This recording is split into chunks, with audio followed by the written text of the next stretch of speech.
Hey, how's it going, folks? It's Abdullah. And Bean. And welcome back for another episode of Great Moments in Weed History. This is another classic interview format episode. And today we've got somebody fighting for legalization in a place where it is truly an uphill battle. Isn't that right, Bean? Yeah, we're going to one of the places, maybe not with the harshest laws against cannabis, but still incredibly harsh laws. And on top of that, a country where simply identifying yourself as a cannabis user or even a cannabis supporter can have you ostracized from your workplace, from your family, and from really the whole of society. Yeah, that's right. And we are talking, of course, about the island nation of Japan. I actually spent my semester abroad in college in Tokyo in 2005. Probably the most awesome place in the world that you can do your semester abroad. It really was fantastic. But of course, as a cannabis person in Tokyo, you realize that you are much more in a drinking culture than a cannabis smoking culture, right? People definitely love to indulge in alcohol and party in Japan. But cannabis is very, very illegal. And in fact, the underground for cannabis there is extremely small. So I never met the people cultivating cannabis. They really wanted to keep it on the low, but I did get to smoke some of their wares. The hash that's available in Japan is pretty low quality, really dark, tarry hash, right? It essentially looks like bowl resin. Who knows where the cannabis is actually coming from? But the bottom line is that it's very, very illegal there. Even if you're the type of person who would be into it, it's likely that you've never smoked cannabis or that you've never even considered accessing it. That is just the state of things in Japan, which is incredibly sad because it is a country that includes cannabis in its ancient history. Yeah, even more than involves cannabis, reveres cannabis. You know, if we're going back thousands of years, and this is something we're going to talk about in the episode, it's part of the foundation of the religion of Japan, the culture of Japan. It's integrated into some of the oldest traditions like sumo wrestling. It was sort of the ultra cops, which we would call the United States military, that imposed prohibition on Japan after World War II, and they have still not dug out from under that legally or in terms of the stigma that was imposed along with those laws. And the irony, of course, is the United States moving rapidly towards legalization, and yet many places, not just Japan, around the world where we imposed this prohibition continue to impose it on their own people long after we have started to change our minds and laws here in the US. It really is an injustice of global prohibition that the United States led the campaign to prohibit cannabis worldwide, while the nations where we impose prohibitions are still suffering under the yoke of that ridiculous and senseless law. When I used to work at the Cannabis Cup in Amsterdam, every year we would get an influx of Japanese tourists, and to your point, they were beyond blown away with the quality of the cannabis that was available.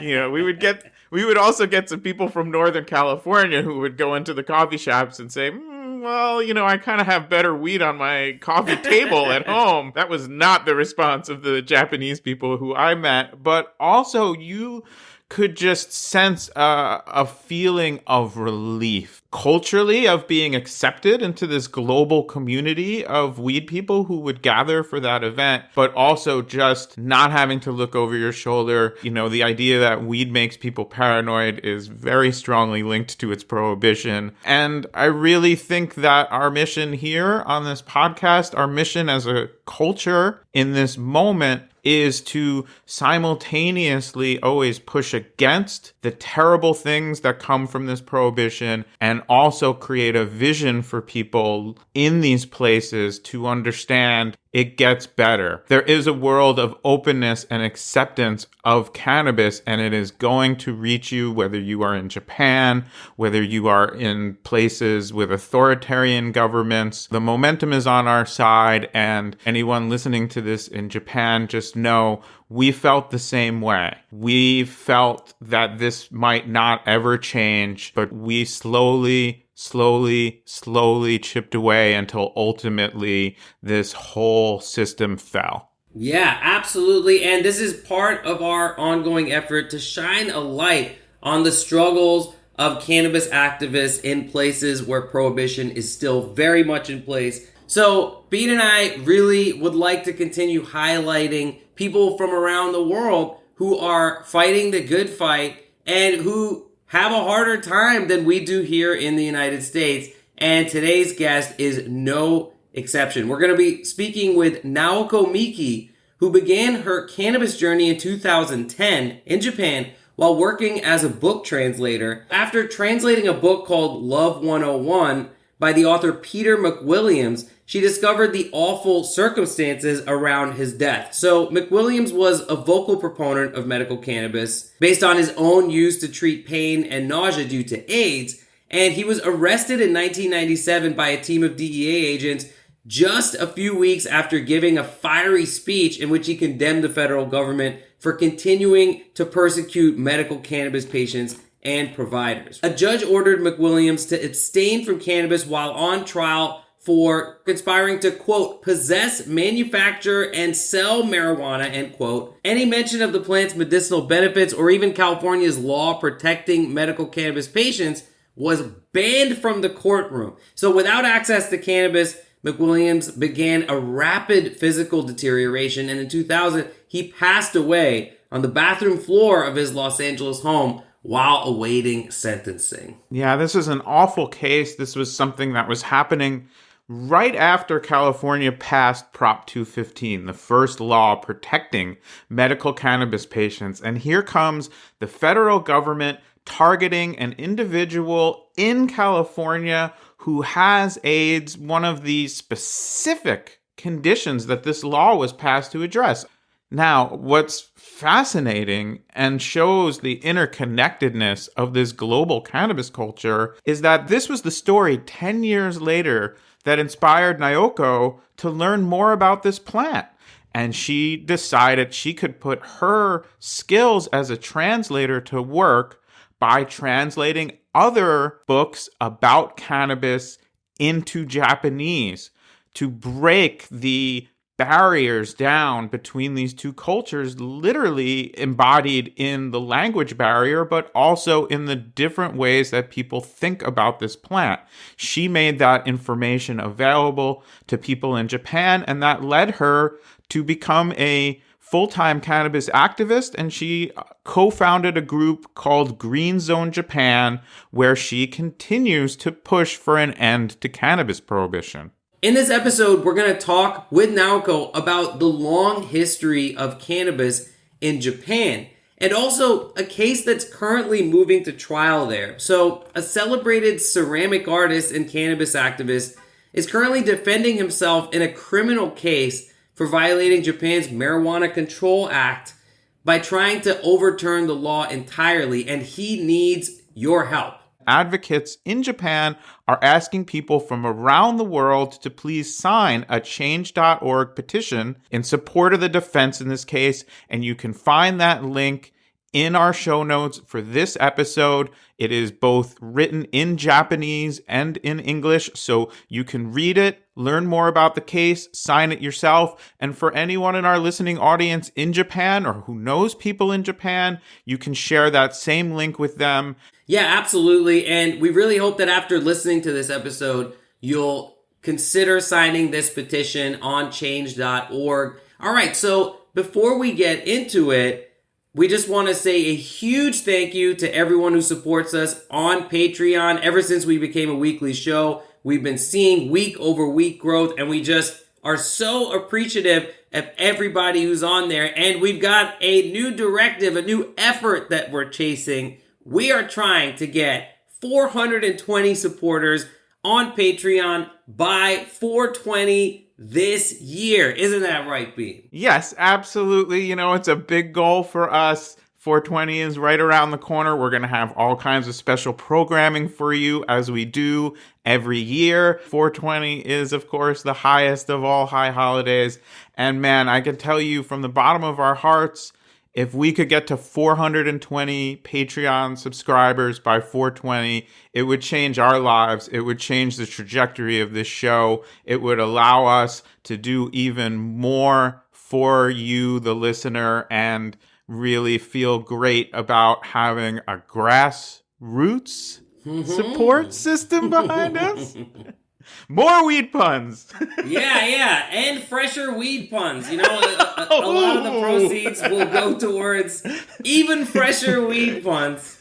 Nah, the weed puns are always fresh. You guys know that. We know there's a certain segment of the audience that's coming for the weed puns specifically. But if you would like to support us on Patreon, please check us out at greatmomentsinweedhistory.com. And if you already support us, thank you so much. We really appreciate you. And if you're a new supporter, thanks for jumping on the bandwagon. We are on our way to 420 supporters. By 420 this year, please help us reach that goal so we don't have to do a telethon. And if you support at any level on Patreon, you get the video version of this podcast. You'll get to see us sitting in a lovely field of weed recording the show for you while we get high and hold buds up and do everything you want to see. And speaking of telethons, I have to say that I just saw an old clip of Jerry Lewis from his annual telethon for muscular dystrophy making a direct appeal. This is not a joke, and I am about to play this clip for you, where he appeals directly to cocaine dealers to use a bit of their profits to support his cause. And so, of course, we are going to have to ask any weed dealers out here, you're making a living, maybe even making a killing off of this plant, you like this show, if Jerry Lewis can ask coke dealers for a little support, I think we can reach out to you as well. Every day in the port of Miami, they're picking up $1 billion worth of cocaine. If I can get a child out of a wheelchair, I don't care where I get the money. So you big wheelers and dealers out there that are so high right about now anyhow, I'm not condoning what you people do, but I sure as hell would love to share some of that loot with you. Yeah, absolutely. To all our weed dealers out there, cultivators, growers, and hell, our cocaine dealers too. I mean, shit, I think we could ask the same thing as Jerry. Yeah, and that is at greatmomentsinweedhistory.com. But, send us money, not cocaine, please. Indeed. Alrighty, so Bean, I have a fat pipe of some high 90s Gelato 33 packed up right here, ready to go for this episode. What do you got going on over there? Oh, I had to get into a little bit of the peach mints. I don't think I got that one. Got one on you. Well, I'm about to light them up, but wait, hold on. I'm being told that you, the listener, may not be rolled up. You may not have your bong packed or your bowl stuffed or, your dabs ready to indabulate. And, we're going on without you. Ready? Oh, no. You can just hit pause. Take that time to split a blunt or pack a bong or do whatever it is you're going to do with the weed these days. Because when you get back, we'll be ready for another great moment in weed history.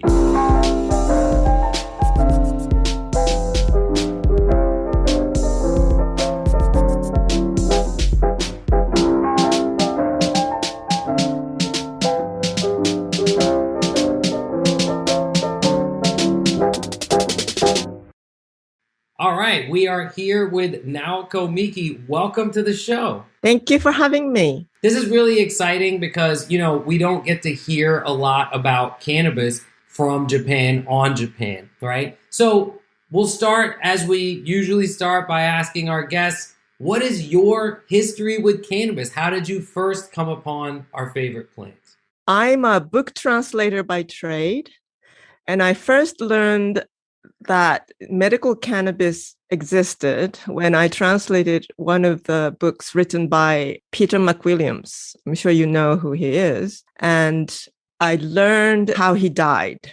He was a medical cannabis patient and he got arrested by the federal government and was released under condition that he would not use cannabis at home. And then he died choking on his own vomit at home in his bathroom.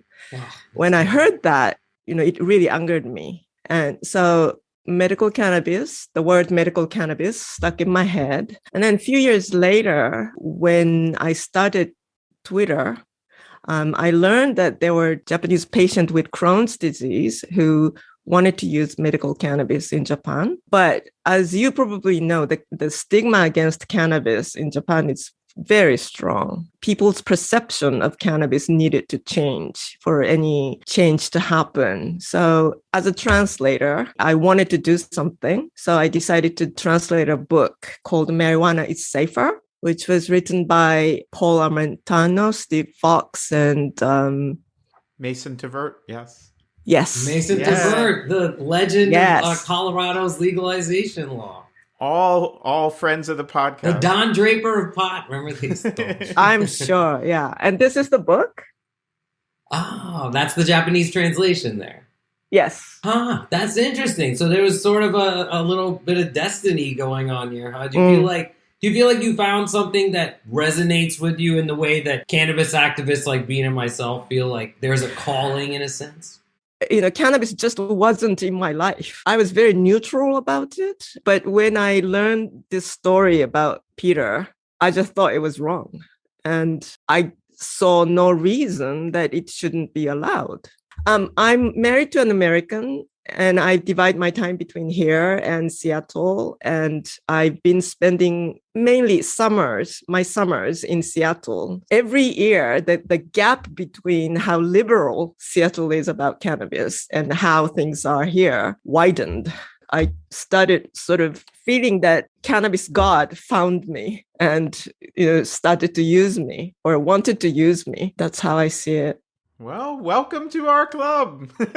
Yeah, we all worship at the altar of cannabis God. You know what I'm saying?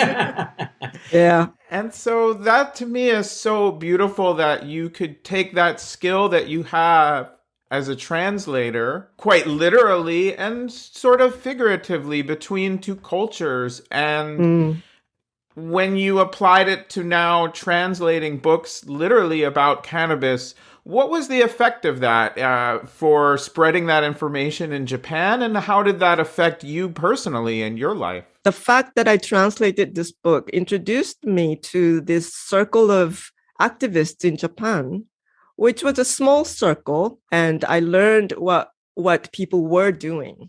And I also, around that time, I started to attend Seattle Hemp Fest every year. So I got to know activists in the US as well, really central people to the movement. Shout out Vivian McPeak, of course, who we had on the show, co-founder of Seattle Hemp Fest. They do great work. I want to go back in a bit and talk about sort of the ancient history of cannabis and hemp, which are, of course, the same plant in Japan. But just to let people understand, can you talk about what the laws are like now? Cannabis is controlled under Cannabis Control Act, which was enacted in 1948, which was imposed upon us by GHQ, the American Occupation Army. And it hasn't changed ever since, and it hasn't been touched. So we are still bound to this 74-year-old law,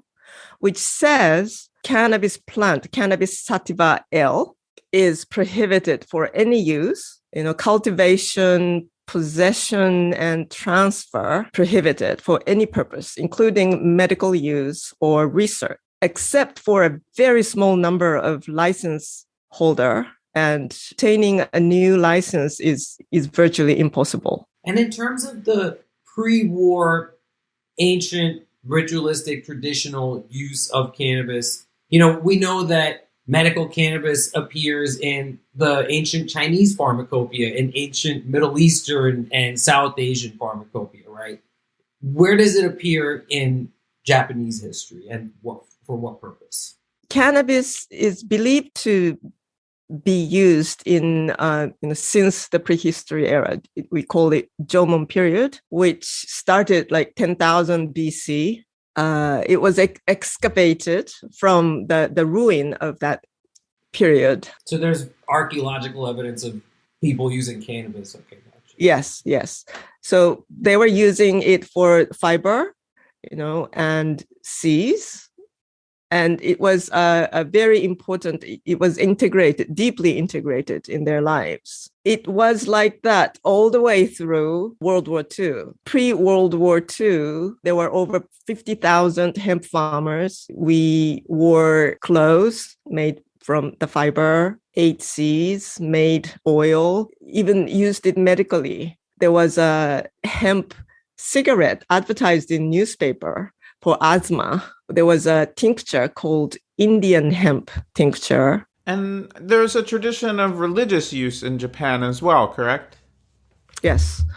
Our indigenous religion called Shintoism reveres hemp as sacred plant, and it uses fiber ropes and papers made of hemp in various ceremonies.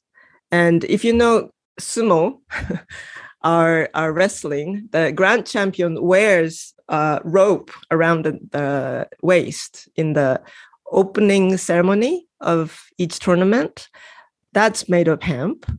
And outside of all the shrines, there's a big rope hang to mark the sacred space and ward off evil spirits. That's also made from hemp. I think it shows how ingrained into the culture cannabis really was. Because, Shinto, yes, is a national religion, but it also, especially pre-war, was really a part of everyday life. And as you're describing it, cannabis is so central to these things, right? And so out in front and out in the open, right? That it's the grand championship belt for sumo. Contrasting that with the really strict draconian prohibition within a generation essentially happening, right? Can you describe what that was like? And is there a sense there among the general public that this should change back to the way things were? So it's only been 74 years, as you say. Before that, cannabis was everywhere. When this law was enacted, it said that hemp was the second largest agricultural crop in Japan, after rice. It amazes me how the public perception of cannabis has changed in that short period of time. But Japanese people alive today, when they were born, it was already prohibited. And so they grew up with that in mind. And, Japanese people are very obedient in a way. We don't protest. There's a campaign that the government has been, the catchphrase that government has been using, which is basically a translation of just say no. And in Japanese, it's called dame zettai. And it just says, no, absolutely not, with no rationale behind it. It's just no is a no is a no. But in the recent years, after this prevalent in internet access, you cannot block all the information that's coming in. The young generation know what's happening around the world. So I think things are starting to change. In a country where, as you're saying, it's so part of the culture to be obedient, how is there ever going to be any potential for the actual change of these laws? What's your plan for that? I co-founded an organization called Green Zone Japan in 2017, and the venue we chose is medical cannabis. We think that's the shortest route for legalization. Also, this hemp-derived CBD popularity is opening another door, because there's a loophole in the Cannabis Control Act, which only prohibits the plant leaves and flower. The mature stalk and seeds are legal. So when the manufacturer says that they're producing their CBD products from mature stalk, then it can be imported.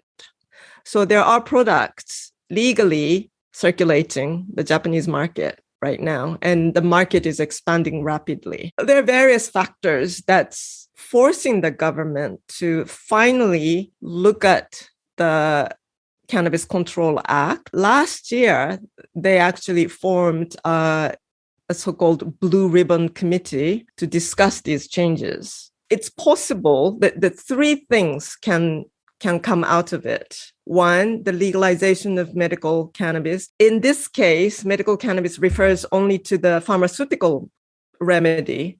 At the same time, they want to tighten the control over THC by making the use of THC also punishable.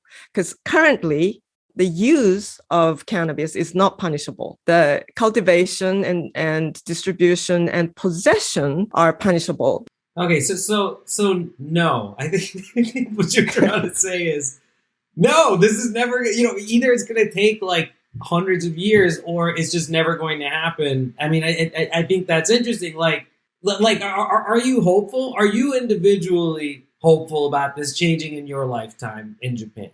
Speaking strictly from my personal view, legalization of adult use cannabis is not going to happen when I'm alive. Well, I do want to, I don't want to, I respect your experience, and I just, on a hopeful note, I will say I've been, and Abdullah have been in this long enough in the United States, and not that long, we're not that old, that people would say the same thing in the United States. I'm 64. I just smoke cannabis every day. Now, but yeah, Bean is right in that, we said the same thing. We said the same thing back in the day. We said this is never going to happen in our lifetime. When I was a high school kid, a college kid, I was getting chased around by the police all the time, right? I was like, this is never going to happen, right? This thing that I love, I'm always going to be a criminal for loving it. And now the world is completely transformed for us, and we live in this cannabis-loving, society. And so, it is very possible. Bean, thank you so much for injecting that hope, because you're right. We forget how sure we were that this was not going to happen in our lifetime. So, Yeah, I agree. Having said what I said, I do agree with you. Could happen. I'm not saying it will never happen. When it becomes federally legal in America, you're going to try to sell us your products. And it's very difficult to say no. Yeah. Hell, I'll send you an ounce for free at this point. We are, of course, kidding. But also, Do you smoke cannabis when you're in Seattle? I don't smoke, but I take edibles. I wish I could smoke. I just can't. It irritates my throat too much. I wish I could smoke too. Oh, I can. Here. My wish came true. But it totally helps me sleep. So I use it. So you are sleepful in Seattle then? Yeah. Sorry, that's terrible. I am. That was great. It got a laugh out of me, man. We touched earlier on sumo culture. In 2008, there was actually what, from an outside perspective, seems like must have been a huge national scandal when several sumo wrestlers were caught with cannabis. Well, one was caught with cannabis and others were caught in a subsequent drug test campaign by the organizing body of sumo wrestling. This was the first time in 2,000 years that somebody was completely kicked out of sumo wrestling, never allowed to compete again. But also points this finger back at, like, if you really understand the history, this is something that should be celebrated and still is in a way. One of the great things about weed is as much as you try to suppress it, it's still the belt being worn by the champion. Like, this plant is very hard to suppress. Because sumo wrestling is kind of close to our religion, it's very possible that they were more familiar with the plant. But I also think that the scandal in sumo wrestling is only a tip of the iceberg. It's possible that other sports, other athletes are also familiar with cannabis because it relaxes them, it helps them recover. And we also had an episode of our podcast where we interviewed the snowboarder Ross Rebliati, who was competing in Japan. He won the first gold medal for snowboarding, then had it taken away for failing a drug test. And what a lot of people, and I don't think either Abdullah or I knew before the interview, was he was also threatened with years in prison. He was interrogated for hours in the police station. That really shined a light, I think, on how harsh the laws are in Japan. And of course, going back to the 80s, Paul McCartney being arrested for smuggling a pound of weed into Japan and held in prison for almost 10 days. At the time, one of the literal most famous and beloved people in the world. Paul McCartney appeared delighted to be back in Japan at last. He arrived with his wife Linda and their children. 14 years ago, he came here with the Beatles, but was refused entry on a later occasion because of his apparent liking for marijuana. Customs officials say that McCartney behaved oddly, and they searched his luggage. Inside, amongst his clothes, they allege they found nearly half a pound of marijuana. After several hours of questioning, the singer was taken away in handcuffs. Japan is particularly strict on drug taking, coming down hard on Japanese caught with pot in their possession. At Narita Airport, customs officials showed the confiscated marijuana to newsmen. They allege the singer admitted bringing pot into Japan, but only to smoke privately. From our outside perspective, I think it's incidents like this that often reveal to us how seriously these laws are not just on the books, but enforced in Japan. Spending time between America and here, I can say that the stigma here is much stronger, and people's psychological perception of cannabis here is much, much more negative. And we have much less people who have actually experienced.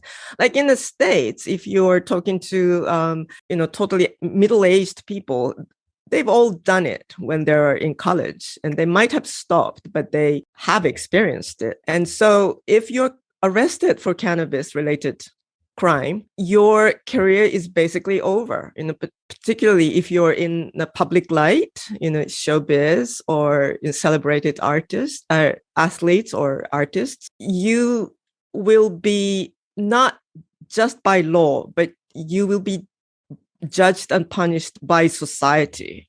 So you apologize, plead guilty and apologize. And that's the routine. And actually, one of our listeners to this podcast and one of our supporters on Patreon, I will say, James. Ooh, thanks, James. Thank you, James, both for your support and for putting this interview together and really encouraging us to highlight a case that you're involved in advocating for right now in Japan that I really think shines a light on how dire the situation remains, and also each of these cases is an opportunity to change people's minds by showing them not just the history of the plant in Japan, but the current injustice around this prohibition. This is a case currently going on. A pottery artist named Ryujiro Oyabu. We were saying earlier that when one is arrested for cannabis, it's almost automatic that they plead guilty and they apologize and they pray to be, allowed to be back in a society. He's not doing that. He is delving into our core problems. Cannabis Control Act was enacted in 1948 before THC was even identified. It had no scientific base whatsoever. Indictment states that he was arrested for possessing 3.149 grams of plant material containing marijuana. The defense team is asking, what do you mean by marijuana? What do you mean by plant containing marijuana?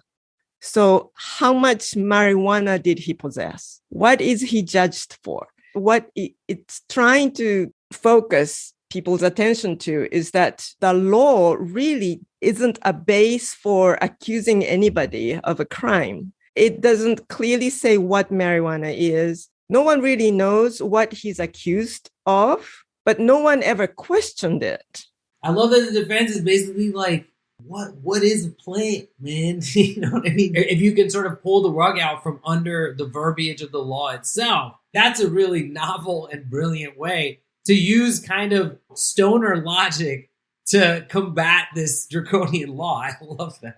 In 1985, there was a trial, and the Supreme Court ruled that it is in public knowledge that marijuana is harmful. And that became the judicial precedent that all the following trials referred to. No one questioned that either. How is it harmful? But this current trial is questioning that as well. So currently, the defendant team is posing these questions, very, very fundamental questions to our law. And this really gets to the underlying problem, which is that all of these laws are based on lies. All of these laws are based on an inaccurate understanding of this plant and its effects, its potential benefits, its potential harms. And really what the government is saying is it's bad because we said it was bad. Yes, exactly. Again, for a hopeful note, I think the reason we saw prohibition look so impenetrable in the United States for so long was because of this propaganda. But as soon as that big lie is undermined, it can all collapse very quickly because it's not based in reality. He's prepared to take this fight all the way to the Supreme Court. Since his arrest, he has already lost opportunities for exhibitions and whatnot. But he's not an employee of any company. He's aware of the risks, but he's ready to take it. So he's in essence involved in a form almost of civil disobedience, which is something that when we've looked at the history of really how these laws changed in the United States, we look at people like Dennis Peron, Brownie Mary. We have episodes about both of them who not only advocated against these laws and not only broke these laws, but used their own arrest as an opportunity to challenge and subvert and in many ways not just change public opinion, but actually change the law. So this is in a long tradition of civil disobedience. What's the next step in this case from the outside? What can we look to see is going to happen? So the second hearing is going to happen on the 25th of this month, March 25th. And in the first hearing, the defendant team has submitted a number of evidence to support his argument, which the prosecutors are disagreeing with. The evidence we want to be included in the trial are going to be dismissed. And we have started a campaign, a petition demanding a fairer trial. There is a page on change.org that anybody can sign.